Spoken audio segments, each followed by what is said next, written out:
Okay, we're live. How is everyone doing today? Can't speak today. My name is Kent. It's December 19th. I think it's 3 o'clock in the afternoon here in San Diego, California. So I wanted to do a video today because I watched this YouTuber because I was just thinking to myself, this is so overwhelmingly positive for Bitcoin right now. You've got literally an entire a mountain of money ready to buy Bitcoin through ETFs, retail ETFs, retail exchange traded funds, BlackRock, Grayscale, ARK, all these funds ready to buy Bitcoin. And we know it's going to happen, and I'll show you why. It's almost 100% guaranteed. And one of the reasons we know it's going to happen, because I'll show you real quickly why I think it's going to happen. Even more little subtleties about why it's going to happen. Because if you look at this one article, and I talked about this several times because they're trying to make a big deal out of this. I'll just pull up one of these. I don't really like Yahoo because I don't like Yahoo because they bought out Mark Cuban for a big amount of money. And I thought Mark Cuban he got luckier than any person I've ever seen in my life by selling really a kind of a worthless company, broadcast.com, to Yahoo. But anyway, we'll read Yahoo because that's the ones come up quick. So spot ETF discussed in meetings between BlackRock and Securities and Exchange Commission. And what they're talking about, maybe they're not even talking about it in this article. They're talking about like kind. Let me see if I can find that. They changed this news so fast that it's hard to keep up with the current articles, especially if you looked at them like an hour ago. Michael Saylor says biggest development in Wall Street in 30 years. That's a guy that owns MicroStrategies, billionaire. Okay, here we go. BlackRock holds another meeting with SEC Security about ETFs. I don't know if I'm going to find it exactly here in an article or not, but what they're trying to do right now is they're trying to work out little details about the ETF. One of the things is like kind, which is what the ETFs want, BlackRock wants, is they want to be able to not have taxable events if they hold Bitcoin now and then they transition that Bitcoin to an ETF. That's going to be considered taxable event, meaning that the IRS is going to be able to tax you on those capital gains. They don't want it. The ETFs do not want like kind. I mean, they want like kind. They want to have the same. They want to have it like kind. The Securities and Exchange doesn't want it. So the fact that the Securities and Exchange Commission is saying, we don't want like kind, we want to be able to have taxable events if you're moving money from the ETF to the fund. So there's going to be a taxable event. That's what the Securities and Exchange Commission wants. We're the government. That's what we want. We want that. The ETF say, no, we don't want that. We want to be able to have like kind. So it's kind of like they're both getting what they want. The ETFs are getting their ETFs, but they're having to give up this point on taxes. So the fact that they've argued this out and they've kind of come up to a mutual agreement, BlackRock says, okay, we'll go ahead and go with what you're saying.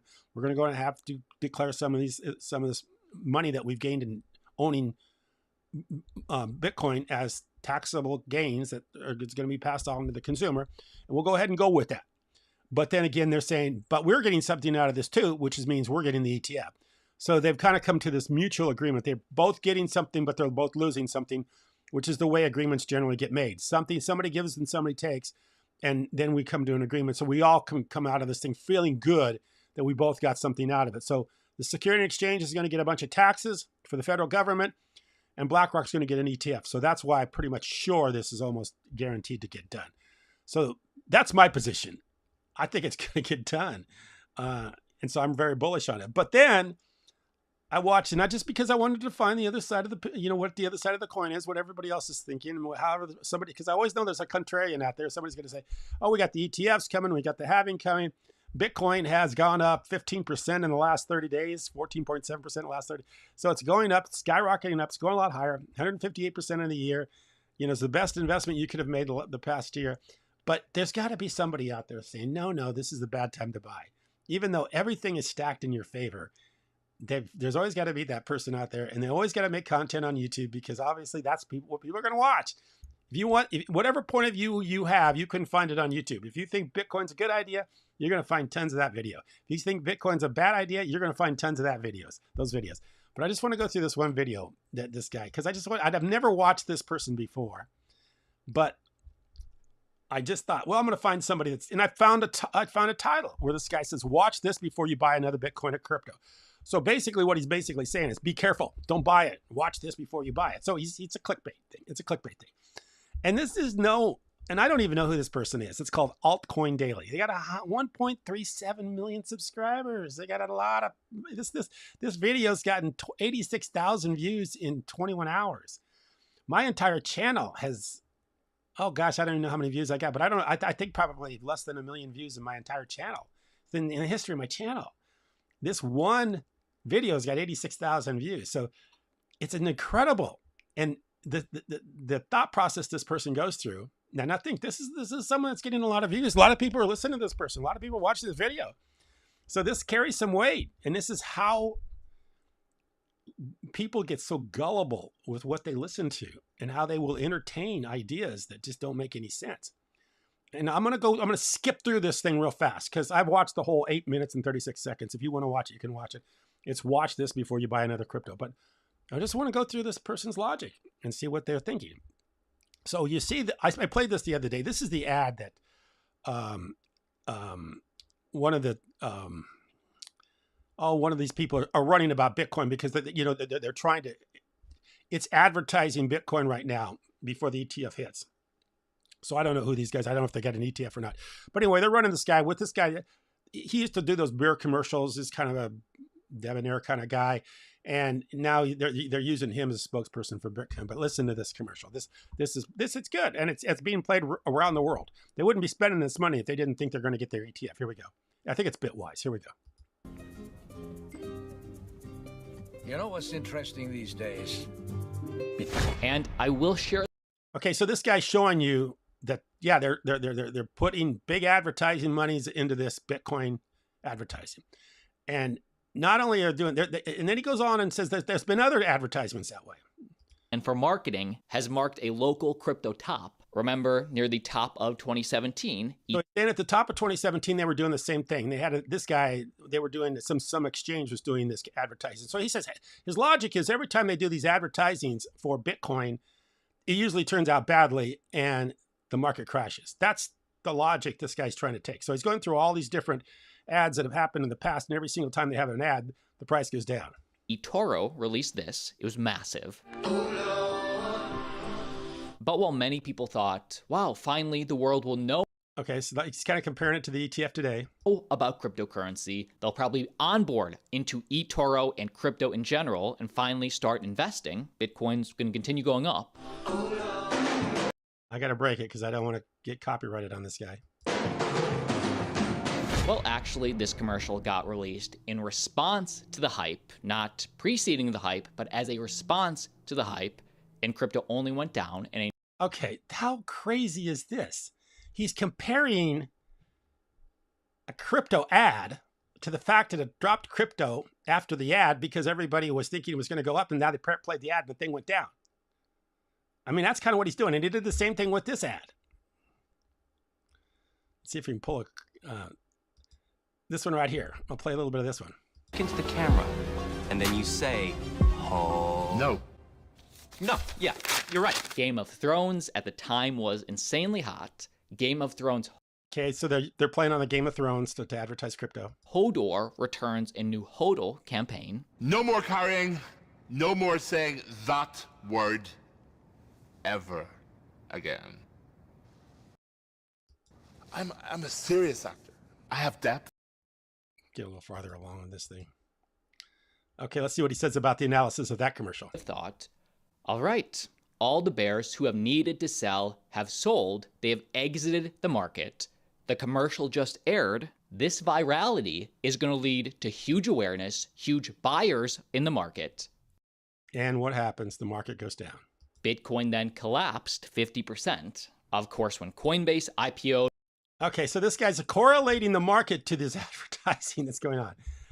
Keep in mind, he's got a 1.3 million subscribers, and this has got 86,000 views. Nothing about the ETF, nothing about the halving. We're just talking about the ads that are coming out. And since the ads are coming out, every time an ad comes out, the crypto market drops. So here we go again. Now let's fast forward where we're at today. This is his analysis. I don't know what his background is. I don't know who he does, what he does, where he comes from, if he's a trader, if he's just a crypto person, or if he's, some sort of guru. I don't know what it is, but this is his logic now. So he's thinking Bitcoin's going to drop back to 30,000, I think. Here we go. I'll pull it up here to where he goes to the end. Be sure to click. No, we're not going to click. In fact, I think I'm giving you too much just by playing your little bit of information that I think is absolutely crazy. Let me see if I go back here to where it's at. He talks about, he thinks Bitcoin, and then he correlates that to the economy, that he thinks the Fed's pivoting towards lower interest rates. And if the Fed pivots towards lower interest rates, this is going to cause crypto to go down. How he makes that conclusion, I have no idea. Okay, let's see. I think it's right here. We'll watch this, a little bit of this. The Fed pivot from a few days ago, at least the verbal verification that they haven't dropped interest rates. Okay, I've been talking about this. Go watch The Uneducated Economist. They have not dropped rates, and they don't intend to. This is just they're floating this idea so people think they're going to drop interest rates, but actually dropping interest rates is negative for the economy, and that's what he's trying to say too. It's negative for the economy, and it's probably going to drive Bitcoin down. To take rates back down, begin dialing back the amount of policy restraint in place that. Okay, that's Powell talking, but that's not what he's going to do, because you got to read their actual papers to find out what they're going to do, not what he says. So he's talking about the downward of interest rates, which I don't believe is going to happen. So let's try to back up here and find out when he starts talking about Bitcoin. He's thinking Bitcoin's going to drop back to 30,000. And it's at 43,000 right now, if I can find it exactly. It's so hard for me to watch this stuff, especially when I don't agree with it. Okay, here, let's talk. Listen here. It would be very normal to dip at least 20%. That would put us around a $35,000 Bitcoin. I'm hoping for that. I'm wishing for that. Okay, here's a guy that's hoping for that and wishing for 35,000 Bitcoin. We're at, what are we at right now? We're at 42,387. So this is a guy who's using terrible analysis, has horrible ideas, has got 1,000,037 subscribers, 87,000 people have watched this video, and he's wanting Bitcoin to drop back to 35,000.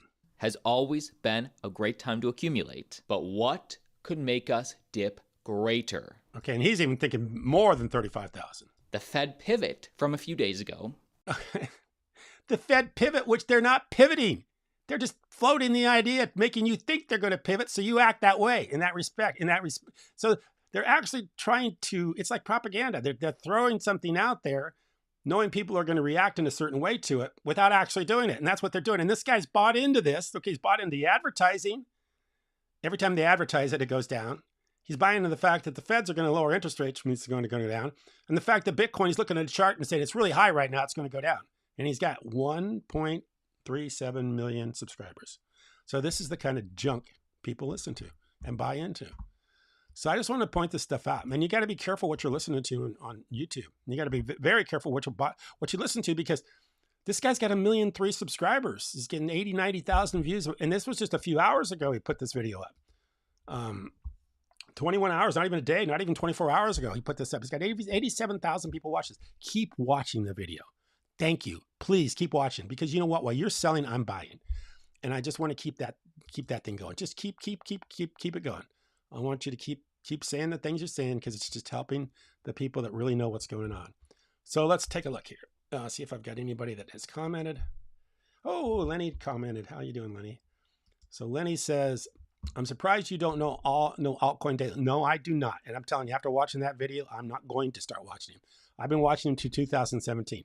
Okay, based on that one video, I think he's completely off. If you've been watching him since 2017, obviously there's something there that I'm missing. If this guy's he's pro Bitcoin or pro crypto, then maybe this is just a one-off video for him, that he's just trying to get views is basically what he's trying to do, because everything right now is overwhelmingly supporting a positive Bitcoin market. He's saying negative Bitcoin. So maybe he's just trying to get views. I don't know. Maybe the guy is a good YouTuber and he's got great content about YouTube.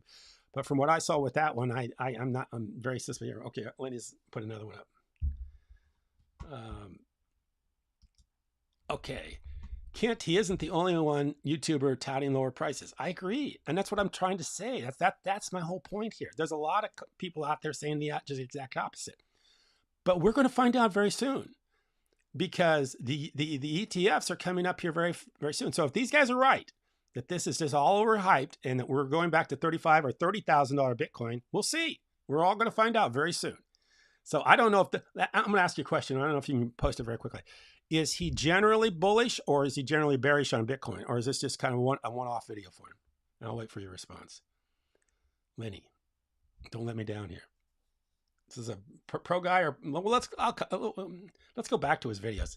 Let me look and see what he says. Get out of all the damn pop-ups. Okay, I'm just going to look at his channel and see what his general overall tone of the. Well, he's got BitBoy on there, so that's not good. BitBoy, yeah, that's not good. God, he's got some of my favorite people on his videos. BitBoy, and then I think I saw what's his name there too? This guy right here, Cuban. Yeah, I can't stand Cuban. And I'm not really fond of this guy either. So this guy's really batting 1,000 for me. I'm not really too fond of this guy. I don't think I'll be watching this guy at all. He's got Trump on there too. Guess the only guy's got on there I like is Tyson. Everybody else I'm kind of anti. So yeah, this is let's see. Let me just look at his overall videos and see what his general video tone is. Watch this before you buy another. That's bearish. Watch out. This is crypto whales are planning. That's bearish. Crypto banner. Bitcoin has never done this before. Okay, that might be bullish. Gensler admits defeat with BlackRock. Okay, that's bullish. The most powerful man just. Okay, yeah, he's all over the place. He's got bearish bullish. He's just clickbaiting people. That's what he's doing. He's just clickbaiting people. So I actually know this guy. I've actually spoke with him. He follows me on Twitter. Brock Pierce. I've talked to Brock Pierce a lot of times, so I know Brock Pierce pretty well. Oh gosh, yeah, this is that guy, Mr. Beast. He's playing on that. It's over. So yeah, this guy's just. Oh, we got Charles Hawkinson. So yeah, this guy's done a lot of crypto people. He's just chilling everybody else that's on. There's this is the guy I cannot stand, Dave Ramsey. Oh my God, he's got Dave Ramsey. I cannot stand Dave Ramsey. Dave Ramsey's got to be literally the worst person on radio, TV ever. He's absolutely the worst. He claims to be some sort of person that has some financial advice. If you're listening to Dave Ramsey, I'm sorry for you. I'm very sorry for you. That guy is one of the worst I've everybody on I've ever seen. He's the worst person I've ever seen giving advice is Dave Ramsey. Oh, and then we got the Sam Bankman-Fried. See, this guy's he's just covering a lot of stuff. So anyway, I haven't checked him out. I'm not, like I said, based on that one video, I'm not impressed. So anyway, I'm going to let you go before I get too much trouble with people complaining with what I'm talking about here. See if Lenny responded. Okay, so Lenny says he isn't the only YouTuber touting lower prices. And, okay, he's bullish on Bitcoin. Okay, yeah, he probably is. He's just making an observation. Okay. He's generally bullish, I'm telling you. Okay, so I'm not going to judge the guy. I'm just going to tell you from my point of view on that position. But I don't believe we're going back to 30,000 Bitcoin. And if that's just a one-off for him, I can understand that. But I think he's way off on that. So we'll see. We're going to find out. Either he's wrong or I'm wrong. We'll find out what happens. I appreciate it. And I appreciate, Lenny, you participating. That's what I really like. I like the interaction. It's funny that you come on and tell me about this guy and I should be aware of him. And I'm not. I'm glad you told me that. I'll maybe look at a few more of his videos and see if he is really bullish or if he's bearish. But anyway, we'll see what happens. He's just making content like the rest of us. I appreciate you watching. Thank you.